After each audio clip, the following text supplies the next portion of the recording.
Here he is at last, the mystery man of India. Our first glimpse as the Rajputana came alongside at Marseille. And there's a woman of whom you've probably all read, but never seen in a picture. Miss Madeline Slade, the English daughter of an admiral, who now prefers to be known as Malara Ben. She's one of Mr. Gandhi's most devout disciples. She's leading the way ashore now, and just behind her comes Mr. Gandhi, dressed as he said he would be, in just his loincloth, even in the chilly climes of Europe. And he's carrying with him his pots and pans, which he declared at the customs. He was trotted around Marseille to several receptions and made one or two speeches which rather frightened the French authorities. But when asked to speak into the sound film microphone, he said, "I think not." And so we go on our way to England. Well, here we are at Folkestone, with the Biarritz coming alongside, and as Gandhi said, in proper English weather, pouring rain and bitterly cold. Miss Slade was the first ashore to tend to the luggage, that is, the goat's milk, etc.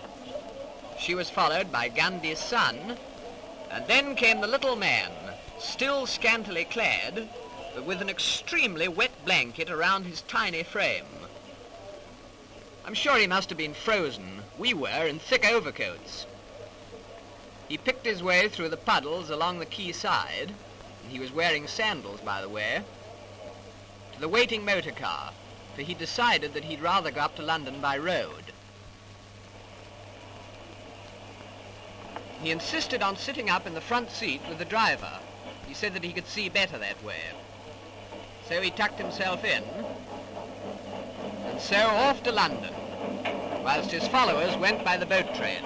In town, quite a lot of people had waited in the pouring rain outside the Friends Meeting House on the Euston Road to see what he really looked like.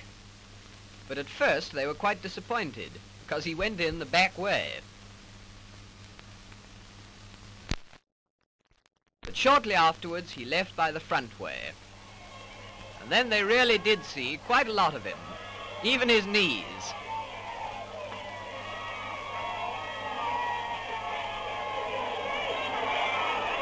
No, he won't speak into the microphone.